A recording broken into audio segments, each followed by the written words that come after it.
모차르트는 자신에게 음악을 배우러 오는 사람들에게 항상 이렇게 말했다고 합니다. 예전에 다른 데서 음악을 배운 적이 있습니까? 그렇다면 수업료를 2배로 내십시오. 그러나 배운 적이 없다면 수업료를 반만 내십시오. 그러자 당연히 사람들이 항의했습니다. 왜 음악에 대해 모르는 사람은 수업료를 반만 내고 이미 잘 알고 있는 사람에게는 수업료를 2배나 내게 하십니까? 모차르트가 이렇게 대답했습니다.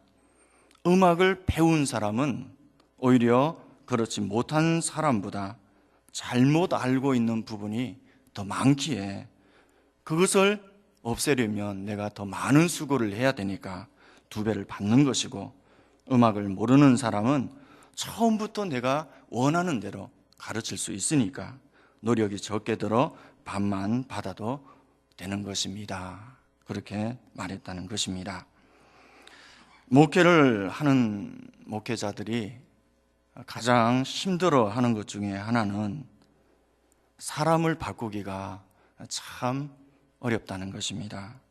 잘못된 생각, 또 상처나고 부정적인 감정, 악한 습관, 이런 것을 고치는 것이 정말 쉬운 일이 아닙니다.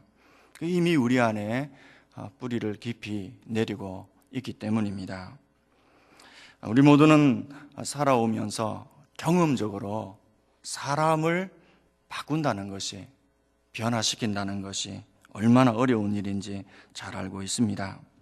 이 세상에서 어머니의 잔소리만큼이나 자녀들이 다 변화된다면 아마 진적의 이 세상은 천국으로 변했을 것입니다.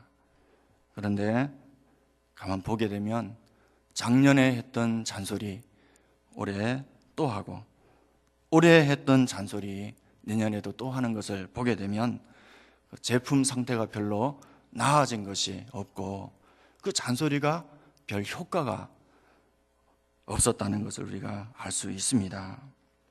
우리 부모들은 무엇인가 변화되기를 바라는 소망의 에너지를 가지고 자녀들에게 잔소리를 하지만, 여러분 안타깝게도 우리 자녀들이 지금 사로잡혀 있는, 자녀들을 사로잡고 있는 그 세상의 에너지, 그 악한 습관의 에너지가 우리 부모들의 잔소리하는 에너지보다 훨씬 더 강력하다는 것입니다. 결국 힘과 힘의 싸움에서 상대가 안 된다는 거죠. 그래서 사람을 변화시키기 위해서는 사람의 말로 되는 것이 아니라 훨씬 더 강력한 무엇인가가 있어야 된다는 것입니다. 제가 오랫동안 신앙생활을 하는 중에 어느 날 그리스도인의 진정한 출발점이 어디인지 깨닫게 되었습니다. 그리스도인은 어디에서부터 그리스도인으로 출발하게 되는가? 많은 분들이 교회 나오는 순간부터 그리스도인으로서의 삶이 시작된다, 그렇게 생각합니다. 그러나 사실은 그렇지 않습니다. 어떤 분들은 예수님을 주님으로 고백하는 그 순간부터 그리스도인의 삶이 시작된다고 생각을 합니다. 그러나 이것도 부족합니다.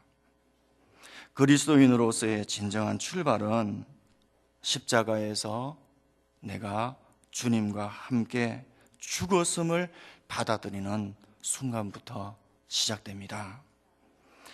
뜻밖에도 그리스도인의 출발은 죽음에서 시작이 됩니다. 요한복음 3장 3절 말씀에서도 예수님께서 대답하여 이르시되 내가 진실로 진실로 너희에게 이르노니 사람이 거듭나지 아니하면 천국을 볼 수 없느니라, 그렇게 말씀하시죠. 예전에 스티븐 잡스가 자신이 만든 아이폰을 홍보하는 자리에서 그렇게 말한 적이 있죠. 이 세상에는 2 종류의 사람이 있습니다. 아이폰을 쓰는 사람이 있고 쓰지 않는 사람이 있습니다. 그렇게 말했죠. 여러분, 신앙도 그렇게 말할 수 있습니다. 신앙에는 죽음을 경험한 신앙과 죽음을 경험하지 못한 신앙이 있습니다. 왜 하나님께서는 하필이면 우리에게 죽음을 요구하는 것일까요? 죽음은 우리가 이 세상에서 감당하기가 가장 힘들고 어려운 것인데 하나님은 우리에게 너무 무리한 것을 요구하시는 것은 아닐까요? 물론 죽음은 참 힘들고 어려운 것입니다. 우리가 이 세상에 대해서 죽는 것, 또 육신에 대하여서 죽는 것, 우리 자아의 욕심을 다 내어버리는 것, 여러분 이것이 과연 쉬운 일일까요?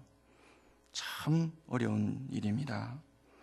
그러나 하나님께서 우리에게 주시려고 하시는 것이 우리가 상상조차 하지 못하는 너무나 크고 중하고 귀하고 영광스러운 것이기 때문에 하나님께서 우리에게 조금 무리한 요구를 하시는 것입니다. 여러분, 군대는 줄이다. 혹시 그런 말 들어보셨습니까? 아마 우리 남성분들은 다 들어보셨겠지만 여성분들은 잘 모르실 텐데 군대는 연병장에서 줄을 어떻게 서느냐에 따라서 무작위로 임의대로 이 군번이 주어지기 때문에요. 그 군번을 받는 순서대로 자대 배치도 되고 보직도 결정이 됩니다. 그래서 줄을 잘 써야지 줄을 어떻게 서느냐에 따라서 군 생활이 확 달라지는 것입니다. 거기에서 군대는 줄이다 그런 말이 나왔습니다. 그런데 성경을 보게 되면 구원받는 것도 줄서기입니다. 내가 어느 쪽에 줄을 설 것인가? 예수님 편에 줄을 설 것인가? 아니면 이 세상 편에 줄을 설 것인가? 여러분 줄서기에 달려 있습니다. 그런데 여러분 우리가 무엇인가를 판단하고 결정하기 위해서는 정보가 있어야 되고 판단 기준이 있어야 되죠. 그래서 우리는 무엇을 보고 예수님 편에 설 것인가 아니면 세상 편에 설 것인가 판단할 수 있는 그 판단 기준이 무엇이냐는 것입니다. 세상이 우리에게 내세우는 것은 육신의 즐거움과 안목의 정욕과 이 이생의 자랑들입니다. 그 세상 편에 서면 먹는 것, 마시는 것, 눈과 귀를 즐겁게 해주는 온갖 구경거리와 또 즐길거리, 그리고 자신을 높이고 자랑할 수 있는 명예와 권세를 얻을 수 있고 누릴 수 있다고 그렇게 내세웁니다. 자, 물론 확률이 그렇게 높지는 않습니다. 이런 것들을 다 얻고 누리기 위해서는 아주 치열한 경쟁을 뚫어야 되죠. 예수님께서 우리에게 내세우는 것은 오직 사랑입니다. 예수님은 우리에게 세상의 사랑과 당신의 사랑을 비교해 보라고 하십니다. 세상의 사랑은 철저한 자기중심적 사랑이죠. 오늘 본문 말씀에도 나오지만 그 자기중심적 사랑에서 음란과 부정과 사욕과 악한 정욕과 탐심이 나오게 됩니다. 자신의 욕심을 우리가 이루지 못하고 누군가가 방해가 되면 그러면 또 분함과 노여움과 악의와 비방이 나옵니다. 여러분 세상의 사랑은 자비와 긍휼이 없습니다.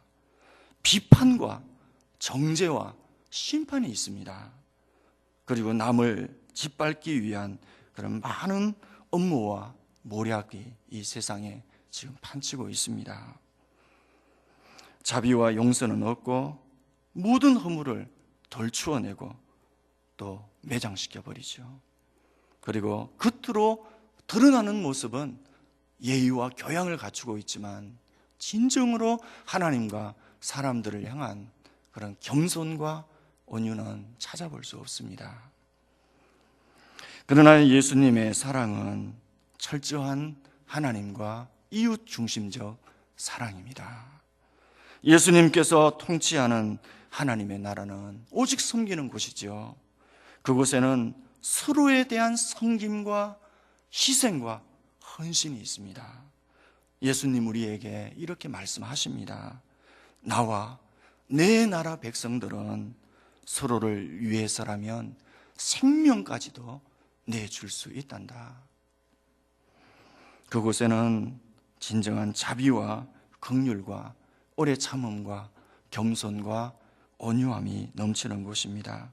여러분, 서로의 약점이 있으면 그 약점과 허물을 덮어주고 오히려 그 허물을 내가 대신 감당하는 그런 곳이 바로 우리 주님께서 통치하시는 곳입니다. 여러분은 어느 곳에 줄을 서길 원하십니까? 세상 편입니까? 아니면 예수님 편입니까? 그런데 예수님은 우리에게 이렇게 말씀하십니다. 누구든지 내 편이 되기를 원한다면 나와 함께 죽지 않으면 안 된다. 곧 내가 내 나라 백성이 되기를 원한다면 너도 내 나라 백성처럼 되어야 한다는 것입니다. 그리고 그 출발이 곧 죽음이라는 말씀입니다. 예수님은 왜 우리에게 죽음을 요구하시죠? 많은 설명을 드릴 수 있겠지만 여러분, 가장 본질적인 두 가지 이유가 있습니다. 그 첫째 이유는 내가 살아있으면, 내 자아가 살아있으면 우리는 절대로 남을 위해서 살아갈 수가 없습니다. 내가 강하면 강할수록, 내가 잘났으면 잘날수록 우리는 남을 위해 살아갈 수가 없습니다.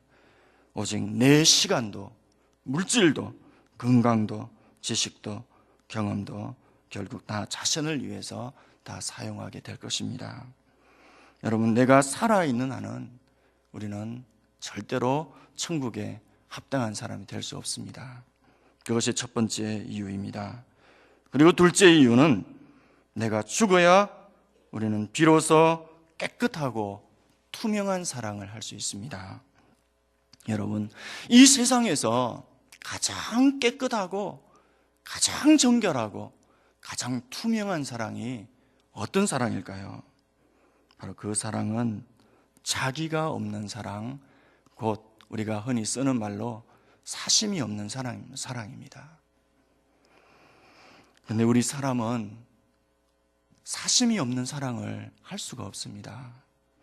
우리가 구제를 하고 자원봉사도 하고 심지어 우리 자식에게 사랑을 베풀고 교회에서 순수한 마음으로 봉사를 할 때에도 그 어느 순간인가 우리 자신의 사심이 끼어 들어옵니다.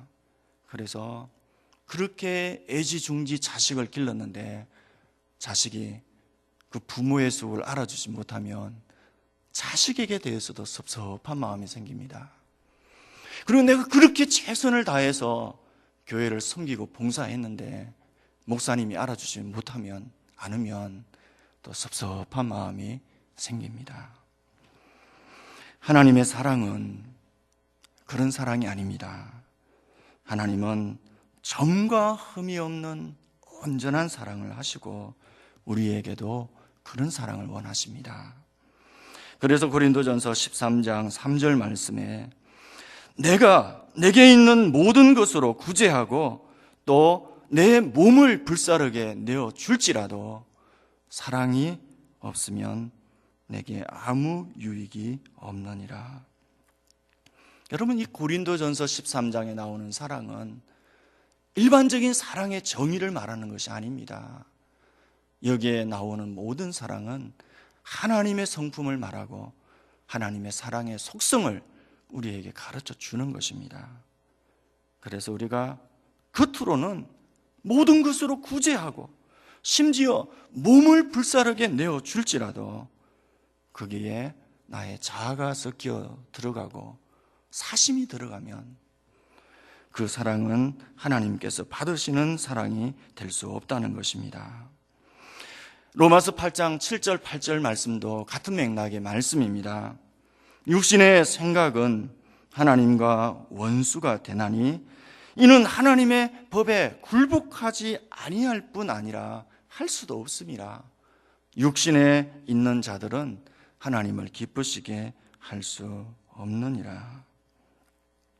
여러분, 하나님께서 왜 우리에게 그렇게 깨끗하고 정결하고 거룩한 것을 원하시는 것일까요? 하나님께서 원하시는 그 참된 정결한 것, 거룩한 것이란 곧 우리 육신이 없는 것, 우리 자아가 다 빠져나간 것을 말하는 것입니다.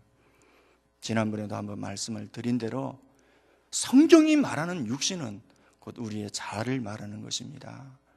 우리의 자아가 살아있고 우리의 자아가 그 안에 들어가 있는 한 그것은 하나님과 결코 섞일 수가 없고 우리는 하나님의 뜻에 굴복하지도 못하고 할 수도 없고 우리는 어떤 노력으로도 하나님을 기쁘시게 할 수 없다는 것입니다.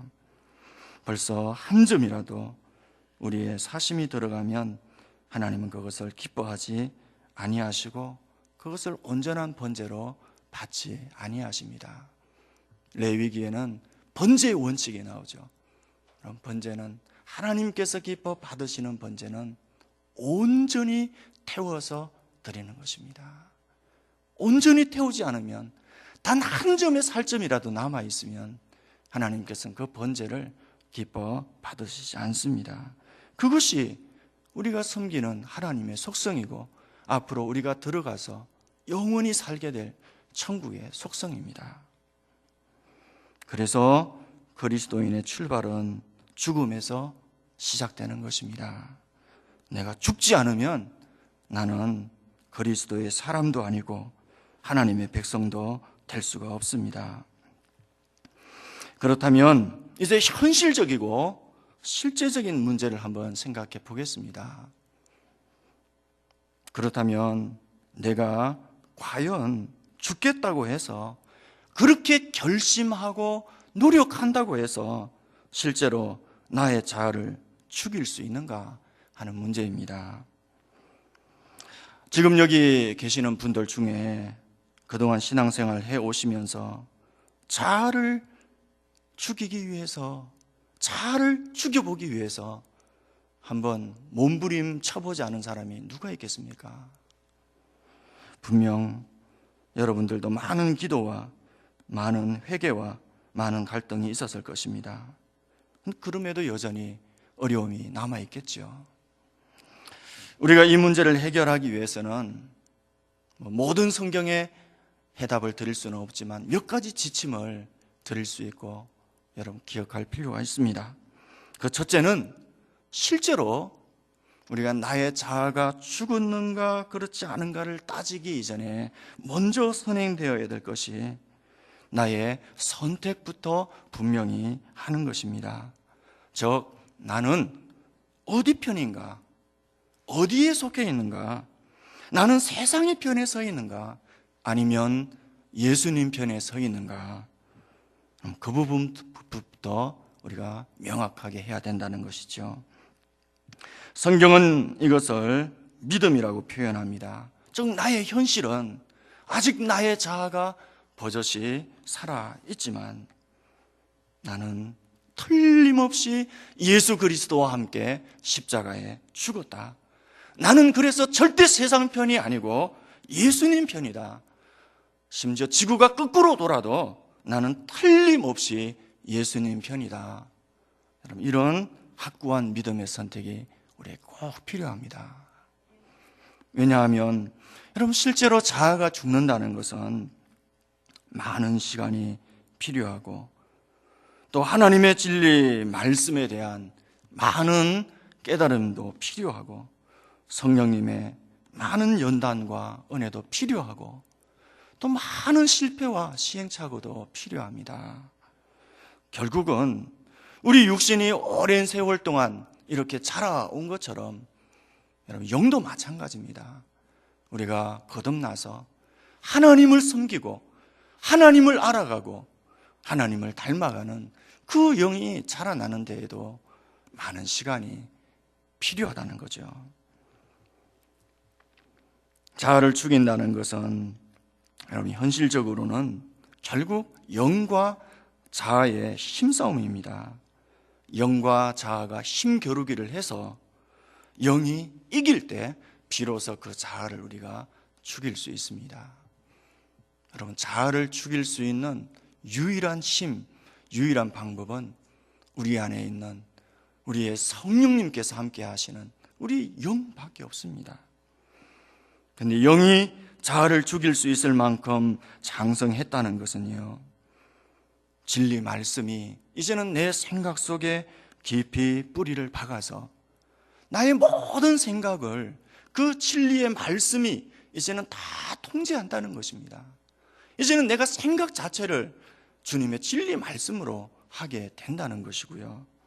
그리고 또 내 성품과 감정이 더 이상 음란과 부정과 사욕과 또 악한 정욕과 탐심과 그리고 분함과 노여움과 악의와 비방과 이런 것들이 아니고 자비와 긍휼과 오래 참음과 겸손과 온유와 이런 주님을 닮은 성품과 그런 감정으로 이제는 변화되었다는 것입니다.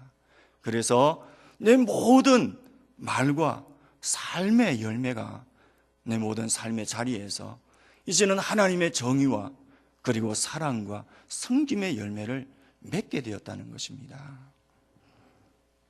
근데 여러분, 이것이 하루아침에 되겠습니까? 얼마나 많은 실패와 시행착오가 그 과정 속에 있어야 되겠습니까? 그러면 그때마다 우리는 나는 어떻게 해도 안 돼, 난 예수님과 인연이 아닌가 봐, 그렇게 절망하고 이 세상편으로 우리가 다시 돌아가겠습니까? 우리는 어떤 실패와 나 자신에 대한 절망 속에서도 단 한 가지, 나는 예수님 편이다라고 하는, 여러분, 그 결단과 그 결정과 믿음만은 절대로 변함이 없어야 될 줄로 믿습니다.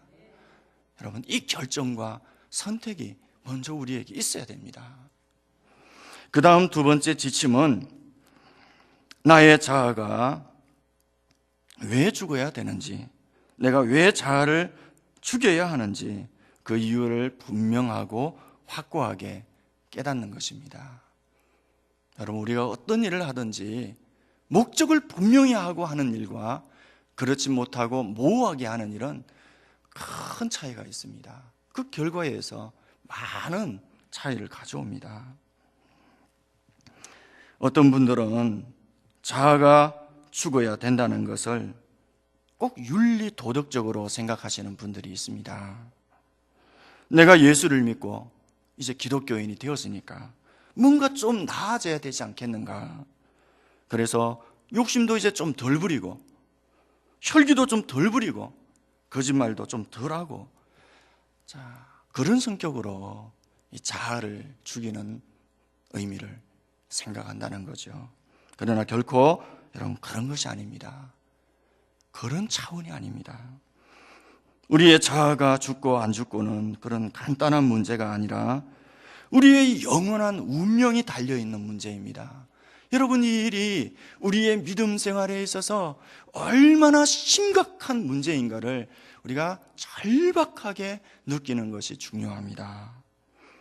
여러분, 우리가 천국에 들어가기 위해서는 절대로 이 자아를 죽여야 들어갈 수 있습니다. 이 자아를 죽인 사람만이 주님처럼 온전한 사랑을 할 수 있고, 자아를 죽인 사람만이 온전한 그릇을 만들어 성령의 능력과 권능을 담을 수 있고, 이 자아를 죽인 사람만이 하나님이 기뻐하시는 참된 번제를 올려드릴 수 있고, 장차 하나님 나라에 능히 들어갈 뿐만 아니라 주님의 순결한 신부로서 큰 영광과 존귀를 얻게 될 것입니다.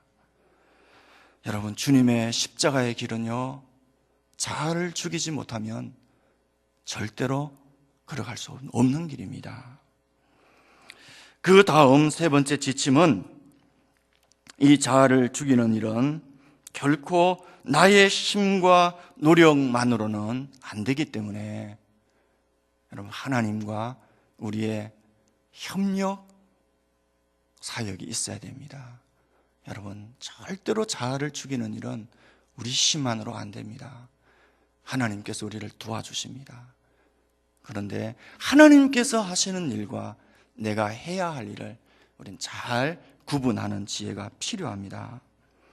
우리 자아 속에는 우리가 이 세상에서 태어나 이 세상에서 자라오면서 만들어진 온갖 악한 생각과 성품들이 지금 뿌리를 내리고 견고한 집을 짓고 있습니다.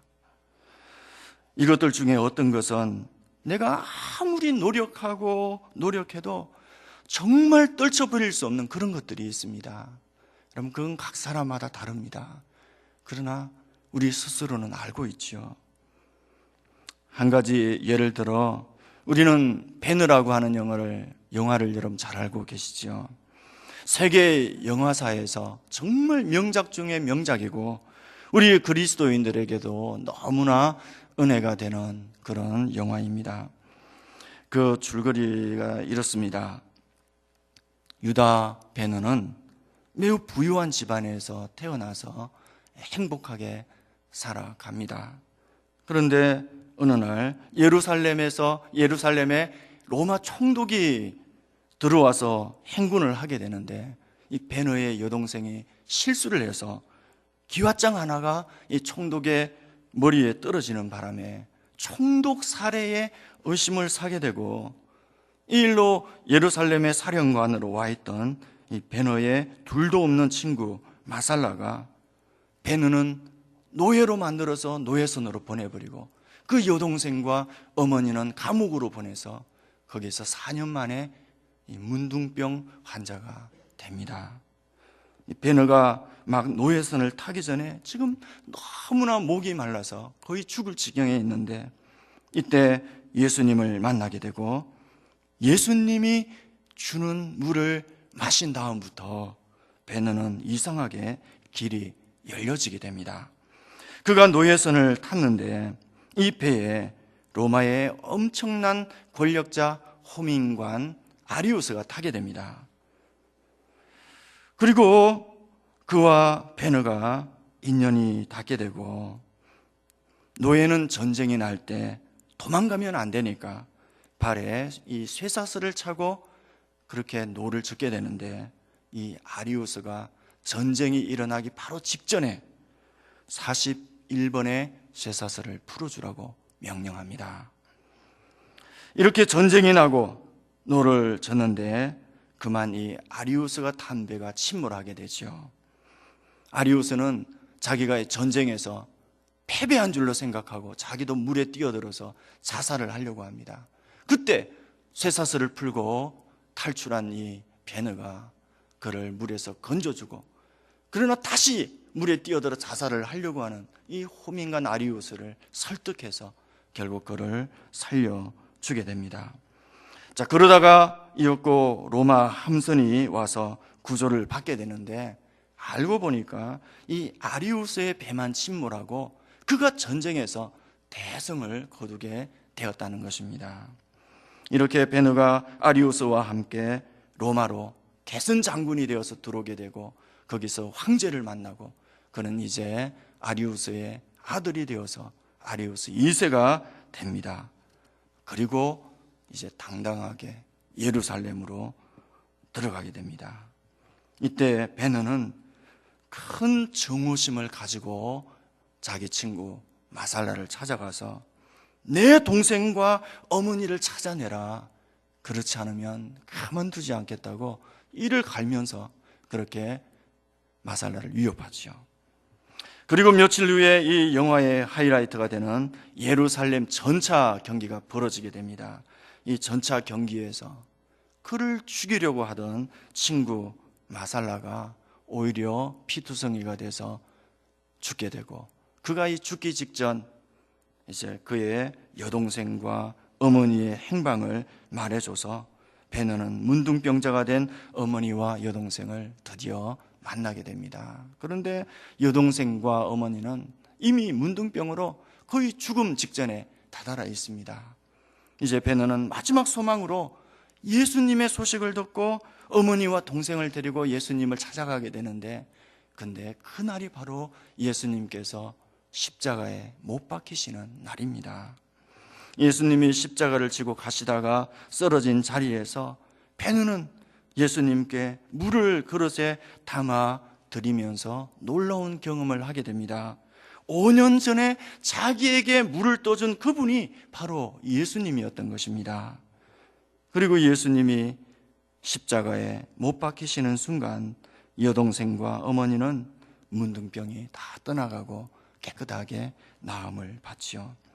그런데 여러분, 이 영화의 진정한 하이라이트는 그 예루살렘의 전차 경기도 아니고 마지막에 여동생과 어머니의 문둥병이 낫는 그 장면도 아닙니다. 마지막으로 베드로가 어머니를 안고 이렇게 이야기합니다. 내가 예수 그리스도 그분을 만난 후 놀라운 일이 생겼다는 것입니다. 내 마음에 있는 무서운 증오심, 나도 어떻게 할 수 없는 그 칼이 자기의 마음속에서 빠져나갔다는 것입니다. 아리우스 2세가 되어도 정오의 칼을 버리지 못했습니다. 전차 경주에 이기고 복수에 성공한 후에도 그 칼을, 정오심을 버리지 못했습니다. 어느새 베드로는 정으로 가득 찬 사람이 되어 있었고, 그래서 그 주변에 있던 사람들도 그에게 말합니다. 당신은 옛날에 그 베드로가 아닙니다. 그런데 그런 그가 예수님을 만나면서 예수님의 평강이 그 마음속에 흘러 들어가면서 그토록 그의 마음을 채우고 있던 정오심과 미움과 욕심과 온갖 악한 것들이 사라진 것입니다. 이렇게 베드로가 새 사람이 되면서 이제 새 가족이 서로 부둥켜 안고 영화가 끝나게 되지요. 사랑하는 성도 여러분, 우리가 믿음으로 예수님 편에 설 때 절대 주님께서는 그냥 계시지 않습니다. 저는 지금까지 믿음의 삶을 살아오면서 제가 경험한 바로 우리가 우리의 자아를 죽일 수 없습니다. 우리의 자아를 죽이기 위해서 가장 중요한 원리가 있다면 바로 이 사실을 우리가 믿음으로 붙드는 것입니다. 나는 할 수 없지만 내가 믿음으로 내가 그리스도와 함께 십자가에 못 박혀 죽었으니 이제는 내가 사는 것이 아니고 내 안에 그리스도께서 사는 것이라 우리가 주님 편에 서기만 하면 주님께서는 우리를 찾아오십니다. 베드로를 찾아오셨던 그분, 베드로를 찾아오셨던 그분께서 반드시 우리를 찾아주시고 어느 순간 그분의 다함이 없는 사랑으로 우리 마음에 이 세상으로부터 엉어리져 있는 모든 것들을 다 녹여주십니다. 한없는 눈물을 흘리면서 우리 속에서 이 세상의 악한 것들이 다 빠져나가도록 그렇게 주님께서 우리를 고쳐주십니다. 그분이 천국의 사랑이 무엇인지 우리에게 비로소 보여주시고 가르쳐 주시고 우리로 느끼고 경험하게 하실 때 우리는 비로소 여러분 이 세상의 실체를 보게 됩니다. 이 세상이 어떤 세상인지, 이 세상에 죄가 어떻게 가득 차 있는지 우리는 비로소 그 실체를 보게 되고 우리는 비로소 진정으로 주님 편에 서게 되는 것입니다. 오늘 말씀이 우리에게 이렇게 권면합니다. 그러므로 너희가 그리스도와 함께 다시 살리심을 받았으면 위의 것을 찾으라. 거기는 그리스도께서 하나님 우편에 앉아 계시느니라. 위의 것을 생각하고 땅의 것을 생각하지 말라. 여러분, 우리 편에서도 해야 할 일도 많고 우리가 할 수 있는 것도 많습니다. 그러나 가장 먼저는 내 자아 속에 내가 어쩔 수 없고 내가 손댈 수 없고 내가 아무리 몸부림쳐도 내 스스로는 고칠 수 없는 바로 그런 것이 아직도 나에게 남아있으면 주님께 간절히 기도하십시오. 여러분, 시간이 걸릴 수 있지만 낙심하지 마시고 계속해서 주님께 기도하시고 간구하십시오. 주님께서 반드시 고쳐주시고 우리를 변화시켜 주십니다. 여러분이 이 믿음을 붙들고 주님 앞에 있기만 하면, 주님 편에 서기만 하면 주님께서는 결코 우리를 외면하시고 실망시키지 않으십니다. 사랑하는 성도 여러분, 어떤 소원보다, 어떤 간절한 문제보다 나의 자아가 완전히 죽어지고 내가 주님 닮은 사람으로 변화될 수 있게 해달라고, 내가 이제는 이 땅에 속한 사람이 아니고 영원히 살게 될 하나님 나라에 속한 사람이 되었는데 그 나라에 합당한 사람이 되게 해달라고, 내가 그 나라에 들어가기에 자격을 갖춘 사람이 되게 해달라고, 여러분 그것을 가장 우선해서 주님 앞에 간절하게 부르짖고 기도할 수 있는 저와 여러분이 되시길 바랍니다. 그래서 오늘 말씀의 권면대로 우리가 이 땅의 것을 구하지 않고 위의 것을 구할 때 우리의 모습이 날마다 영광의 주님을 닮아가는 그런 저와 여러분이 되실 수 있기를 주님의 이름으로 간절히 축원합니다. 오늘